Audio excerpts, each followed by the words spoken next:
わりまして、非常にコンテンツ Development on Lost Planet 2 has finally wound down. It was a very long and arduous process. We got a lot of stuff in this game, put a lot of content into it. It was a very long development process. We're very proud of what we've come up with.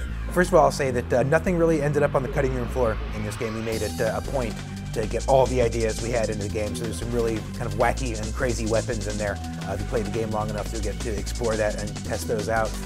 Needless to say, we had to spend a lot of time on balance to make sure that, that everything made sense in the context of the game. We think we did a pretty good job of that. 今回ご用意し So Map Pack 1 contains 2 maps, both of which share an aquatic or nautical theme. One of which takes place entirely underwater. This one involves a giant tower that's underwater, and it's a very vertically oriented map and involves going up and down the tower. The second map takes place on the surface of the water, and on that map there are a lot of vital suits placed throughout the map, so it's a very VS centric map. There's a lot of exciting action that takes place there because of the presence of so many robots. This was, until now, spoken of primarily just as a pre-order bonus for people that had the foresight to reserve a copy of the game. What we announced today is we've now made preparations to make this available as paid content for everyone as of day one, so nobody gets left out and you don't have to wait or anything like that. Both maps, of course, include things you don't find in other maps, little gimmicks to help you get around the stage a little faster, and shortcuts and things like that, so I hope you really enjoy exploring them and taking full advantage of everything that's there. 方がサポートしてくれ The best way to play the game, the more interesting way to play the game and better yourself and better your own skills is to play with other people. So you have a very different experience if you play with other people. If you have trouble, getting enough ammo together or something, you can watch the way other people play. You can actually get real-time advice from them, and that's probably the best way to improve your skills.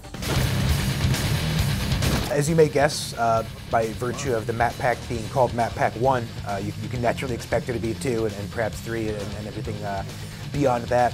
We do want to say that it won't just be maps. We're looking at coming up with all sorts of interesting DLC for the game.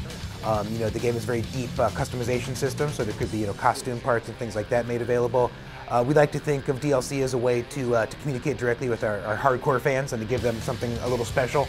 So we're putting a lot of thought into coming up with compelling things that these hardcore fans might be really into.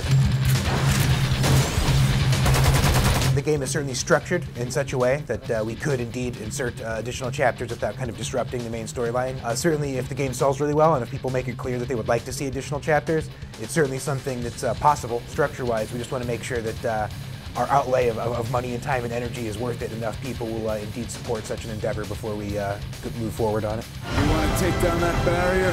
You've got what you're looking for. And in closing, I'd just like to remind everyone that the release date has changed. It is now May 11th instead of May 18th. It's worth mentioning as well, just so you know, this game has ridiculous amounts of customization options available, something you should look forward to. We actually did the math, and literally the amount of different characters you can make using this system are astronomical. It's a 1 with 16 zeros after it. You literally will have a character that no one else on the planet will have.